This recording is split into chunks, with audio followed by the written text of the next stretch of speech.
Fire is one of mankind's most ferocious and persistent enemies. Each year in the United States alone, it costs more than 10,000 lives and $1 billion in property damage. Consider what it might cost in a nuclear war when enemy bombs could cause dozens of fires in and near your home, even though you lived many miles from the target. Normally, if your house is threatened by fire, your community fire department is on the job. When someone is trapped, the same trained assistance is at hand. In a national emergency, however, trained firefighters may not be available. At best, they will only be able to fight the big blazes. They must save as many lives and as much property as they can. So practice and be prepared to fight fires in your home and your neighborhood. There may be no one else to do it. Your ability to act quickly before the arrival of the fire department might save your home or the life of a loved one. Training, tools, and plenty of practice are the basis for good home fire defense.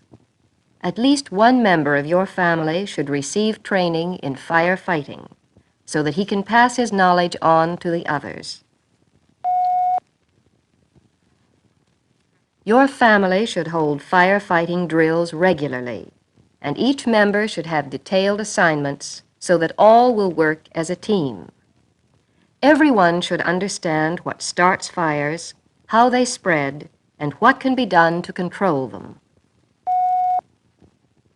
Every fire needs 3 things in order to burn. It needs fuel to burn, heat to make it burn, and air to keep it burning. Remove any one of these ingredients, and you have licked the blaze. Let's demonstrate this with a kitchen match. Watch it when you strike it. The head flares up and sets fire to the match stick, which is the fuel. The oxygen in the air then keeps the match burning. If you drop the lighted match into a bottle and cover the opening, however, the flame soon will smother for lack of oxygen. Or if you dip your lighted match into a glass of water, it will go out still quicker. The water has cooled the fuel so that the flame no longer can make the match burn. Burning liquids such as gasoline or grease are generally smothered, thus removing the supply of oxygen. This is why firemen use foam on oil or gasoline fires, just as you use soda on a grease fire in your own kitchen. Burning solids are generally extinguished by cooling them with water, as you see the firemen doing here. And of course, the best means of firefighting and of fire prevention is to remove the potential fuel for a fire. Fire can't burn if it has nothing to burn. Here are things you should do to protect your home from fire. First, give your house a good cleaning, but this time clean it for fire hazards. Give special attention to the attic and the basement. Instead of an attic, many modern homes have just airspace between the ceiling on the top floor and the roof. If your home has such a spot, make sure you can get to it through a trap door. Keep a ladder handy and never, never store anything there. Don't forget the yard, especially near the garage where storage and rubbish are likely to accumulate. Be sure that inflammable fluids are stored in tight metal containers outside the house. Do the same with oily rags. These have been known to catch fire by themselves. Check your wiring system for overloading and for worn-out cords. Check your heating plant, especially the chimney, pipes and connections. If the chimney needs it, clean it out. Replace cracked and rusted pipes and connections. One of the biggest potential fire hazards in everyone's house is the curtains, drapes, and slipcovers. Some fabrics are treated at the factory so they are fire resistant. If yours are not, treat them yourself so that you don't find yourself in this position. Rayons and cottons may be made fire resistant by dipping them in a solution of 9 ounces of borax and 4 ounces of boric acid in a gallon of water. This solution won't hurt anything that water won't hurt, but you will have to dip them each time they are washed. Your friends may say you're always the last one ready, but it is well worth the reputation if you spend the time shutting doors and windows. This improves your home's fire resistance tremendously. Closed interior doors will prevent a rapid spread of fire through the house. Water, and plenty of it, is an essential in your home fire defense. If you live in a house, you should have at least a barrel of it stored at all times. If you live in an apartment, you should have at least 1 bucketful for every 2 rooms. Keep the water in covered buckets in convenient spots on all floors. Don't run the risk of waiting until the alert sounds to draw water from the tap. If everyone did this, the pressure would fail. Next, you will want to have adequate firefighting equipment. They do not have to be expensive tools. Many household items are marvelous for firefighting. A broom, for instance, or burlap bags and small rugs which can be soaked in water. Your most useful tools will be a garden hose, a hand pump, and buckets for water and sand. To make the best use of your stored water, you will want a hand pump, either as a part of a water fire extinguisher or as a separate pump which can be used with any type of container. Remember, the taps probably will be shut off in an emergency.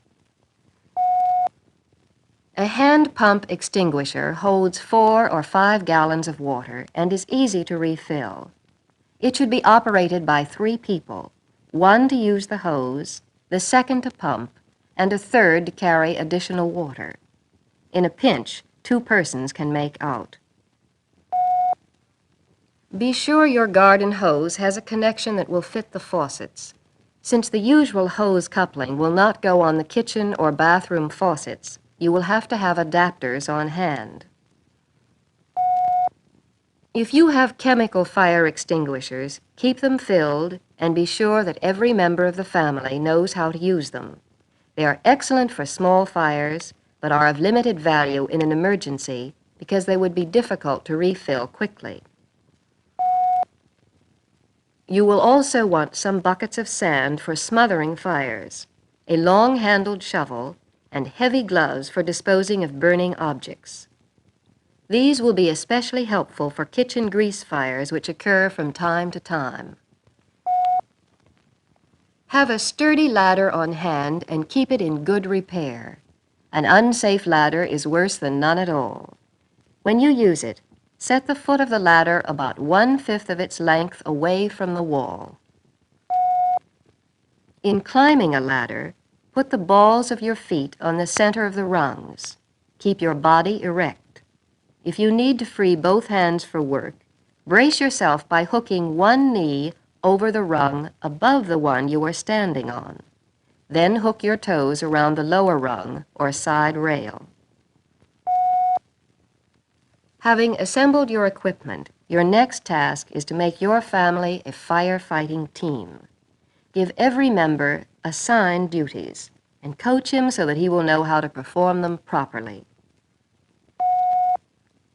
Appoint a fire marshal to lead a systematic search for fire hazards, an inspector who will check the house and watch for the start of fires, and someone to be in charge of equipment.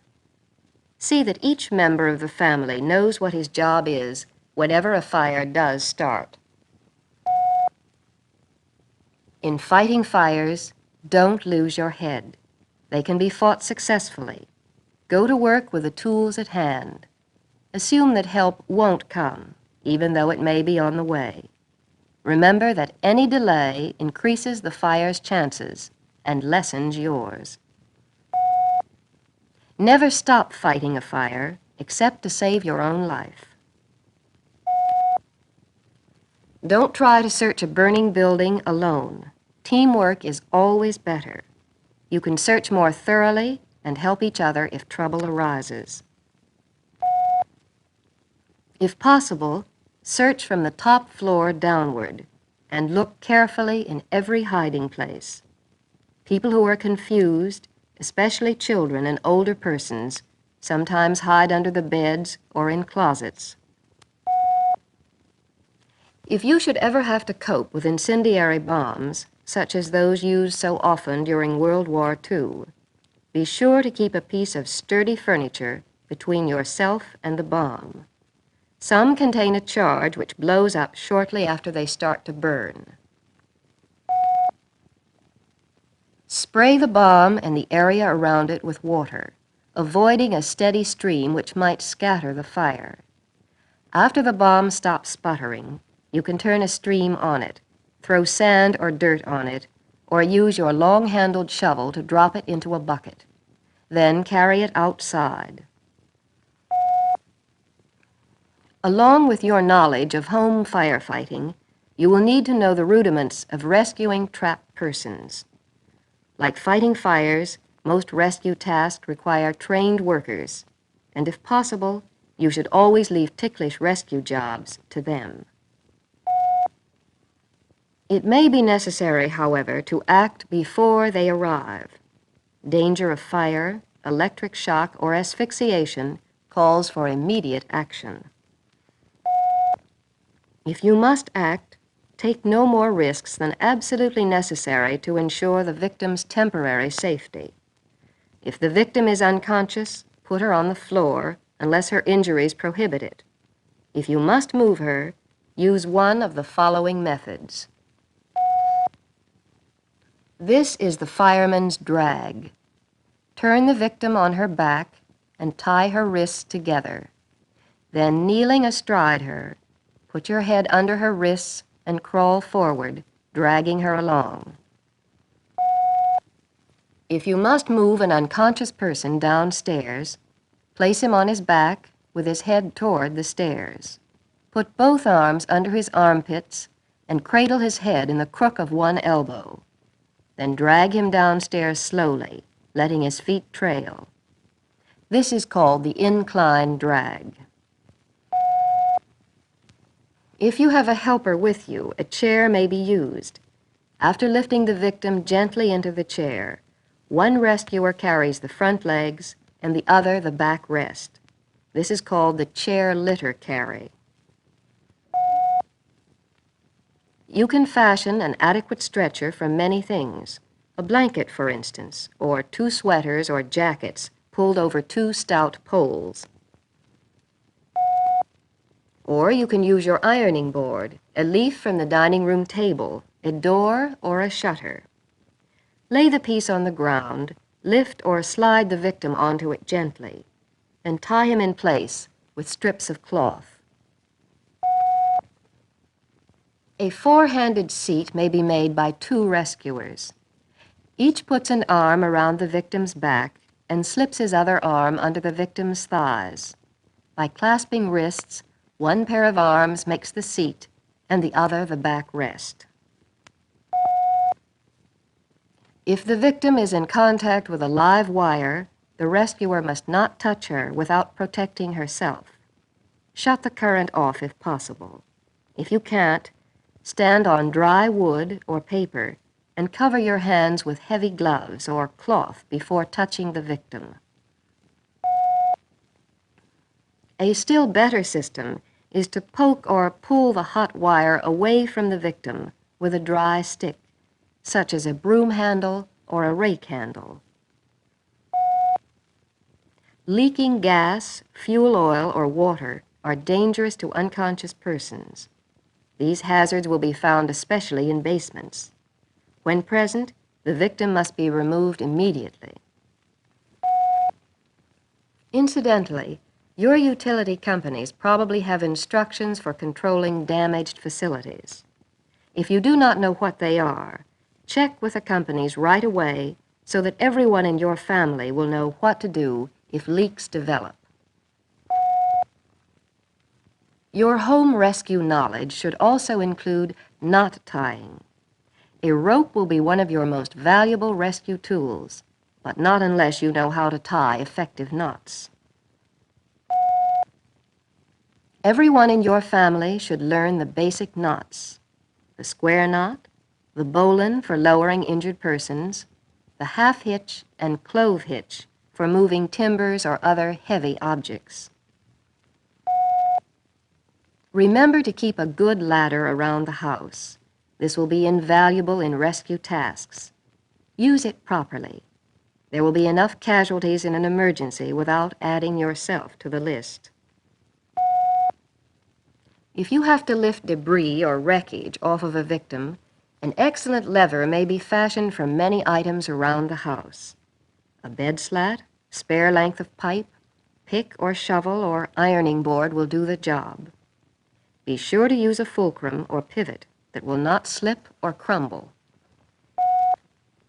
When you are lifting a load in this manner, prop it up as you lift. Books, shoes, doorstops, or bricks may be used. This takes the weight off the lever so that you can get it in position to raise the load still higher.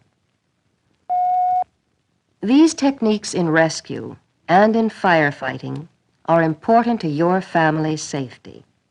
Learn them and practice them with all members of your family. They may prove vital not only in an emergency, but in protecting your home and your loved ones day by day.